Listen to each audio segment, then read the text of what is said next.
Hello everybody, welcome to another Diane Dash, the name that's going to stick because I get to announce it first. Before you can make money, you've got to make sure you're not losing it, and today we're going to learn how to save $1 million. Please welcome our CGD, Diane Richardson. Thank you, John. Today we're going to be talking about copyright, which might sound really dry, but the consequences of getting it wrong and using images that you don't own or have the rights to reproduce can be horrendously expensive.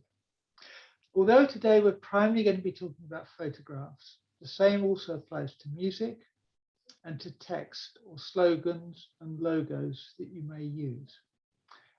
All of these things are copyright protected.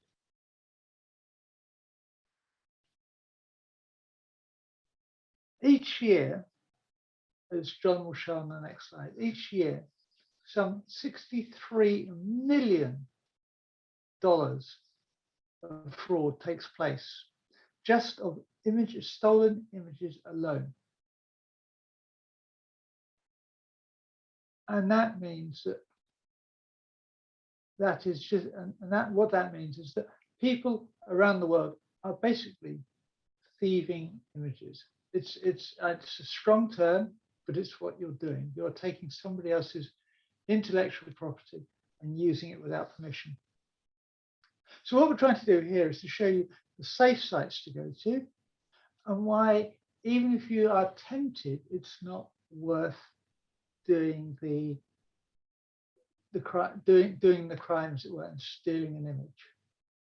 And there are some cases where we know Toastmasters clubs, both in the UK and around the rest of the world, have received cease and desist letters or emails from firms of solicitors, or indeed in some cases have even had to pay out money for using the images on their social media pages.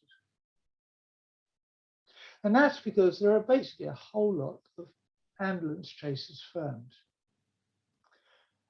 who look after the rights and images of photographers, and for a fee will protect those rights. And they will hunt you down wherever you post. I've often in the past quoted a case study involving Volvo, where they used some images that a photographer had taken because he wanted to practice on his car photography with a model friend of his. He put them and shared them on Instagram. Volvo downloaded them, despite him saying on 2 occasions not to, and that they couldn't use them. They still went ahead and used them. He's now suing Volvo for about $100,000 per image. And there are 15 images. The model is also suing because she was doing it as a favor to the photographer, and it meant that her contract with another car company was in danger. So she's also suing them for breach of use, breach of image rights. So it is big money.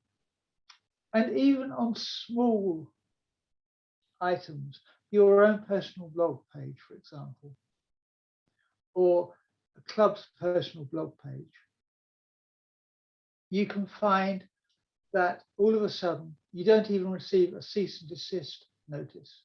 You receive a demand for thousands of dollars to use that photograph, even though it's a photograph in the blog that people have long forgotten about. I've been reading up about a case where someone wrote a blog. They used a really poor image of one of the American states. They'd forgotten about the blog. They'd forgotten about using that particular photo. Until 3 months later, they receive a demand for $8,000 then and there. No cease and desist notice, no warning, just pay us the money you've used the photograph.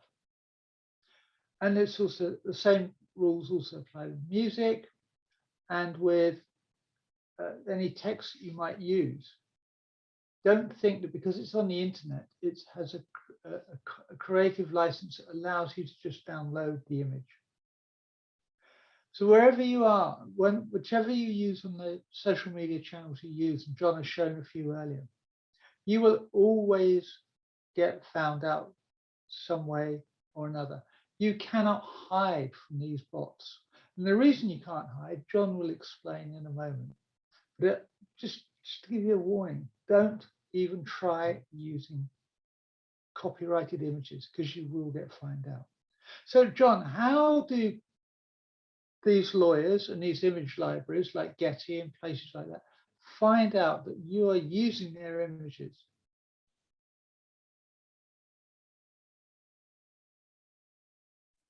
Well, I really hate to say it, but actually it's really easy if you have the technology.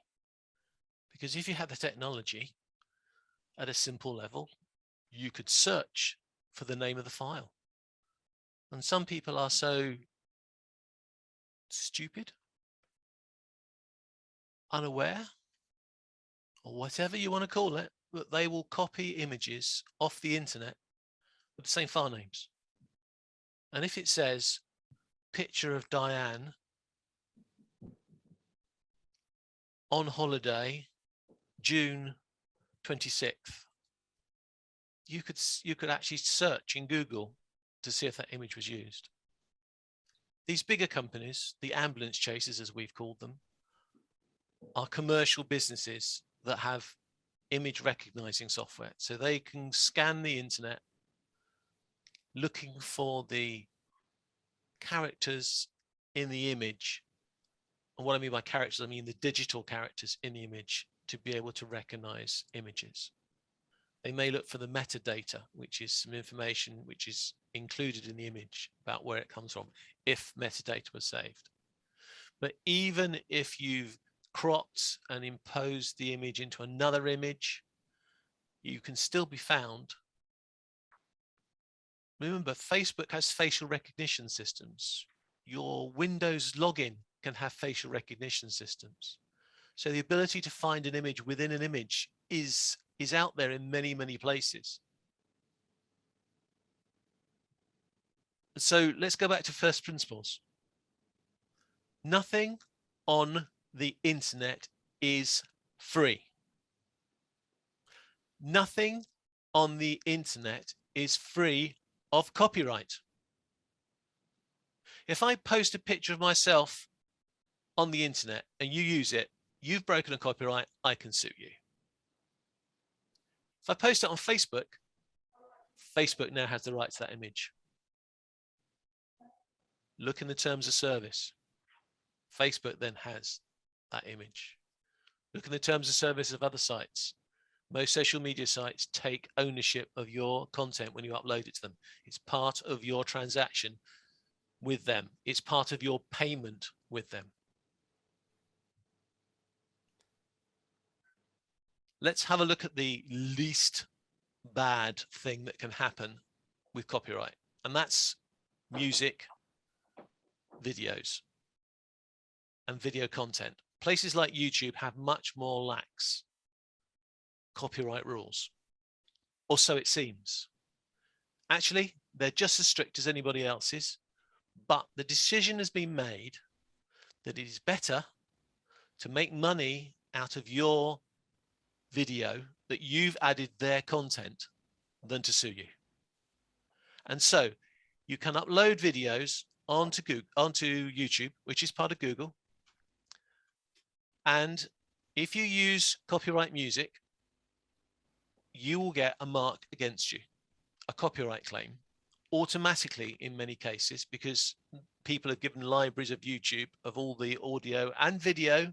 So if you take an excerpt out of a famous film or music, you could quite easily have a copyright strike. And these copyright strikes can be at two levels. The first one is, you've just used my music. I want all the money you earn from this video. And that's level one. Even District 91 has suffered copyright strikes like that. For some reason, I wasn't there at the time, so I can admonish myself from this, but webinar 45 of last year put a closing 30 seconds of music on it. Why? I don't know. Had no bearing on the presentation, but somebody obviously thought it was nice to have some closing music. What was the result of that closing music? We got a copyright strike against that video. But at the lower level, there are other people out there who are a little bit more protective about their music, and they will give you a copyright strike, which basically means you have a copyright strike against your channel. Get 3 of those, you're likely to get your channel deleted. You may even get your account deleted. You may even get a bill from somebody. So you're going to ask me, John, who are the video providers that will take a slice of your revenue, and who are the ones that will shut you down? And my answer to you is, I don't care. Because what guarantee is there that music owned by one copyright holder today couldn't be held by a more vicious copyright holder tomorrow? Most of the big names in the past have been selling their rights to their music to third-party companies. Those third-party companies can only have one reason to buy that music. They're certainly not going to go on stage and air guitar it. They're after copyright revenue, either from radio plays, from adverts, or from use on YouTube. This is probably the scariest presentation I've ever created. I do apologize, but honestly, this is a big issue. And the final reason why this is a big issue is very simple.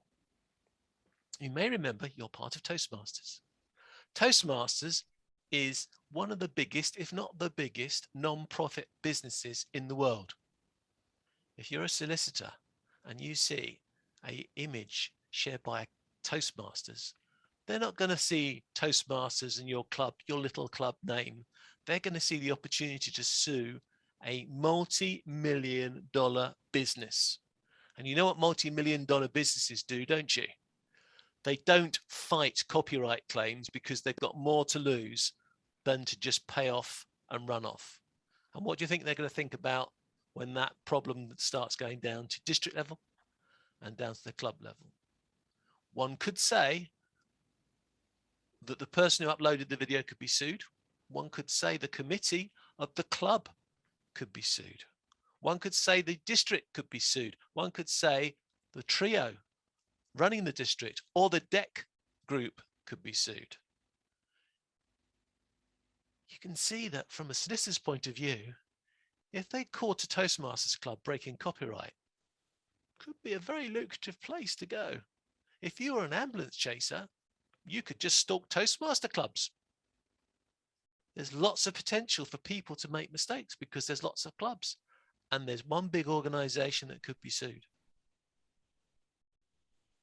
So when you want to use other images and content, you can go to some of these free companies, which is what Diane will recommend, but I will give you another recommendation on top. Use your common sense on whether you think those images are worthwhile. Now, for copyright reasons, I'm not going to show it. But for instance, if you go to Unsplash, you will find Woody and other Disney characters embedded in pictures on Unsplash. I personally would not use a Disney character anywhere on any content because Disney is a big organization and they've got quite a big legal department. They've got a very, very strong library of content. And do you know why the copyright rules keep changing? Well, one of the reasons why is there's a film called Steamboat Willie, the first animated cartoon, I believe, done by Disney. Disney is always constantly lobbying to get the copyright time extended more and more to make sure that Steamboat Willie is still within their copyright, and all their back catalogue of Disney content is in copyright. Okay, I've finished scaring you. The perfect way to do images and content, I'm afraid, is probably out of your budget. And that's to go to one of these third-party companies like ArtGrid and other similar companies like that. Adobe has a collection as well, and pay for somebody else's copyright material. Only at that level, when you're paying for it and they then have a legal team keeping a control on it and they are saying it's copyright, only then are you going to have a level of protection which you're going to feel secure in. Otherwise, be careful what you use. Best take your own pictures, but if you are going to take your own pictures, that doesn't mean you can get away with taking pictures of things which probably have copyright on them. As I said, I wouldn't take a picture of a Disney character. Yes, there are people who've got little Lego characters running around. Yes, there are reasons that you can take a snapshot of a video on YouTube, but just be careful. It's not worth the risk. We're an amateur organization at club level. We're an unpaid organization at club level. Let's not give the professionals a chance to put pressure on us. And finally, you should have made sure that if you're taking any images in your club meetings, that you have the permission of every single person in that meeting. And if you don't, your sergeant at arms should declare at the beginning that content is being recorded, may be used, and that if people do not want to be seen, they can turn off their cameras. Make sure you have the permission of all your members at all times if you ever use their content, which, by the way, is a very, very good way of publicizing your club meetings. That is the end. Back to you, Diane. Thank you. Yes, I would like to repeat the point that John made. Don't ever use a cartoon because they are always in copyright, basically. The big studios, be it Pixar, Walt Disney, Warner Brothers, because let's face it, Warner Brothers have a huge back catalogue of image cartoon characters like Bugs Bunny, Roadrunner, those sorts of people.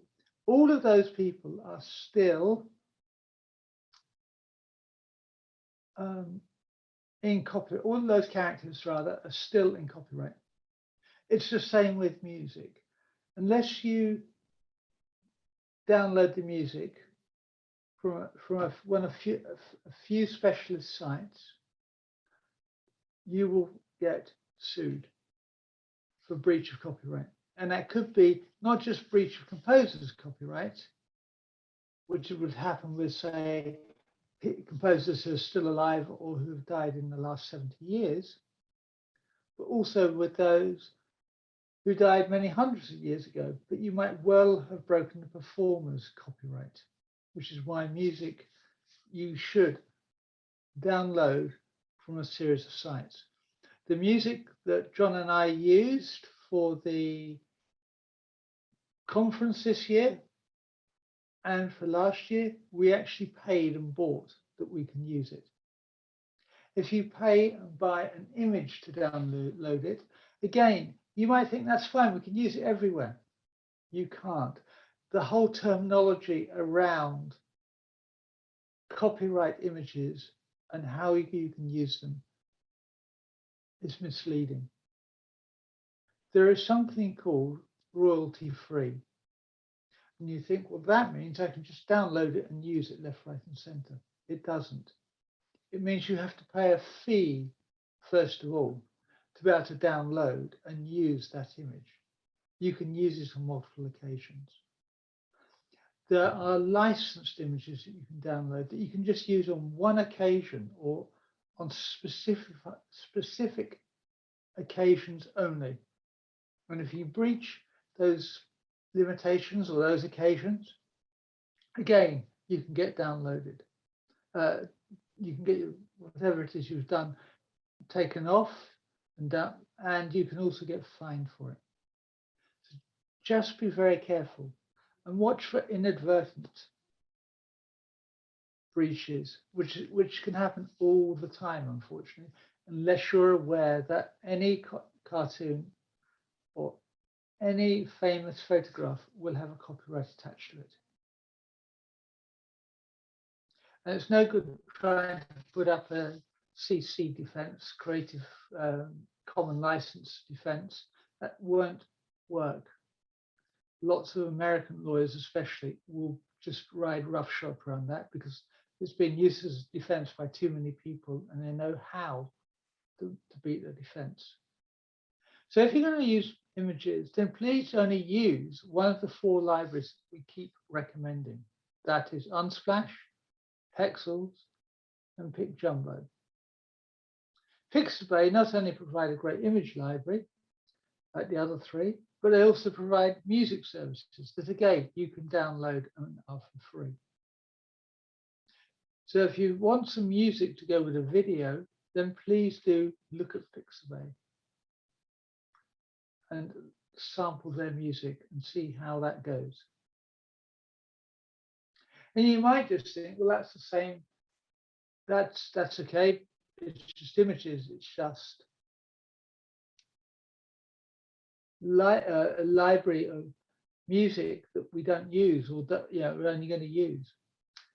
But things that are quite surprising might be copyrighted. Fonts are copyrighted.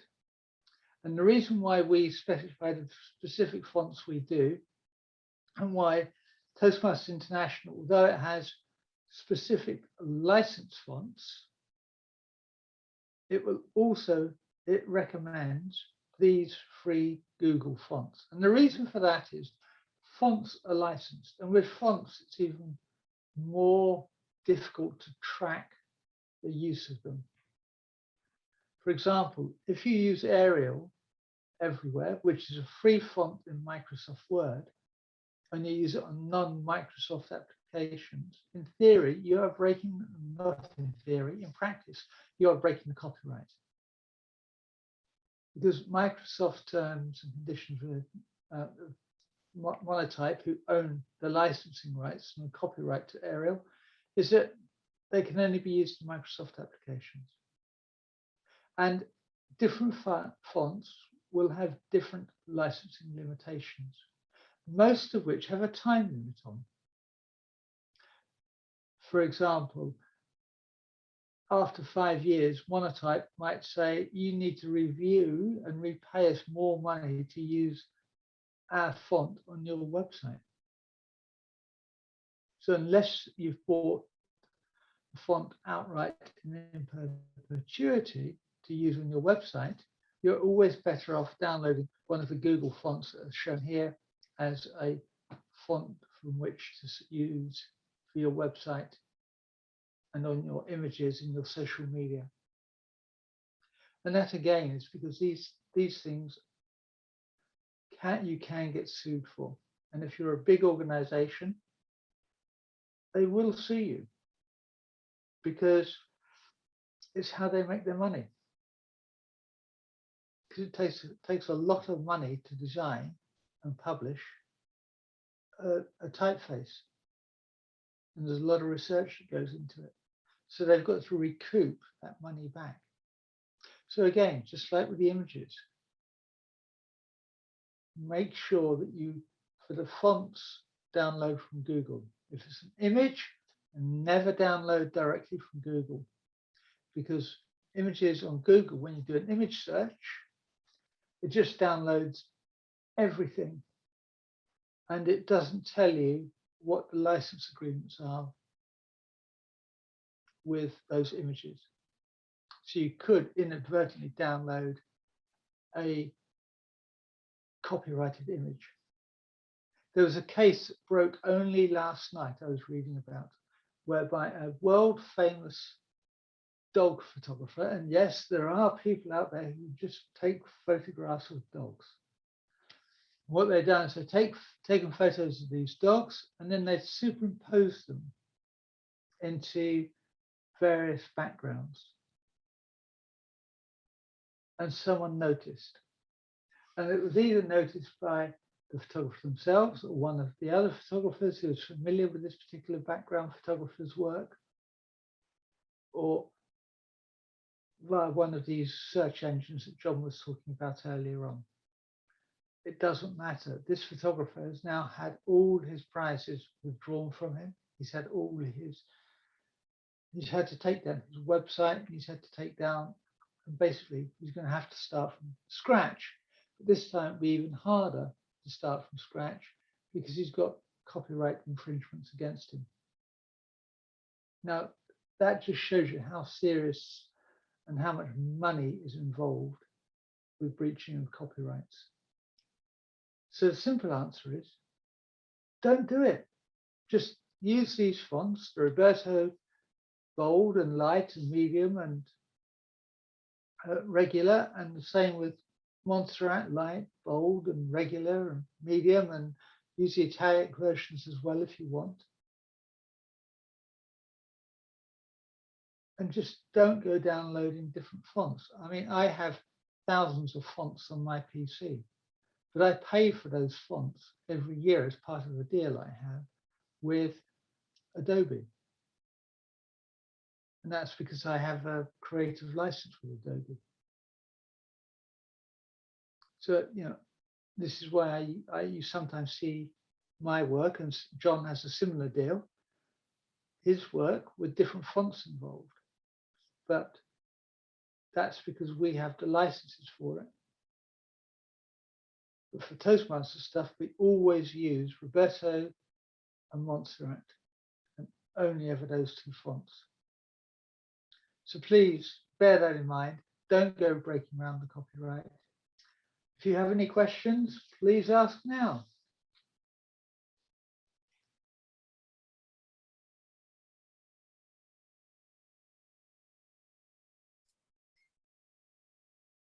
Okay, while there's no questions coming in, I'm going to switch it around now just a little bit, give you a switcheroony and tell you what you can get away with. Firstly, there is an official D91 applause track, which you can use during your club meetings. You'll find it on the YouTube channel. It's 4 seconds of polite applause. It is actually 16 versions of me clapping. Therefore, it's copyright to me, and I am here and now telling you, guys, please use it. If you want to have some exciting music at the beginning of your club meeting or at the end of your club meeting, then do you know what? You can do it, because in the privacy of your club meeting, you are private. And if you want to play some music that you own, you can do so. But don't then publish that part on the internet. Publish what is the content without the audio, without the music, or start the recording after the music stops. Don't put that type of music. I have some music which actually I got from YouTube, so it's probably pretty good for copyright reasons because it's already on YouTube as a playlist. And I play that playlist at the beginning of many of my webinars, but I do not start recording and release recordings until that music has stopped.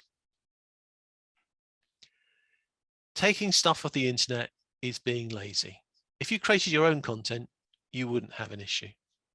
My face is not copyright to me, and I can use it wherever I like. And remember, technically, the person that owns the copyright is not the face, it's the face behind the camera. But the person behind the camera should have got permission to have taken a picture of that face from the holder of the face. And I think I've just made that sound much more complicated than it is. The taker of the photo has the copyright, but has to get the permission from the subject. Would be a much better response.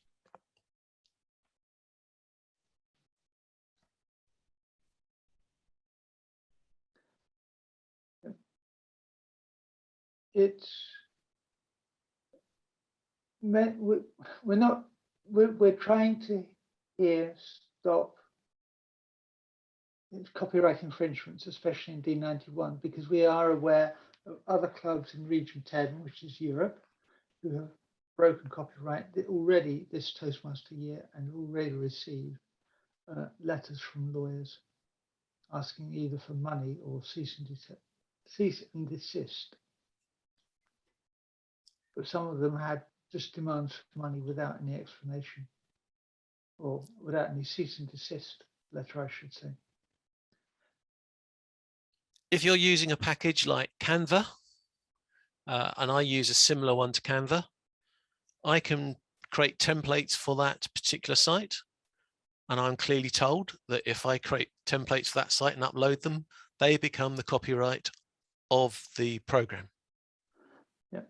And when you join Canva, Canva is therefore giving you images and backgrounds and templates for you to use. Yeah. And in that case, you're relatively safe. Yeah. And Canva also uses Pexel's photo library, I believe, as their image source. As with all of these packages, if you're paying for something, you have much more protection than when you're using a free version. So if you're going to do this commercially in and outside Toastmasters, it's always better if you can to have a paid for version where you're paying them for the service and then there's a transaction in both directions. Which of course is why it makes it so hard for clubs with very low budgets to do this sort of thing. And of course, if you want copyright-free material, then look out for all the marketing material created by Toastmasters International and by D91. Diana's done quite a few for you. And I've got more in the pipeline.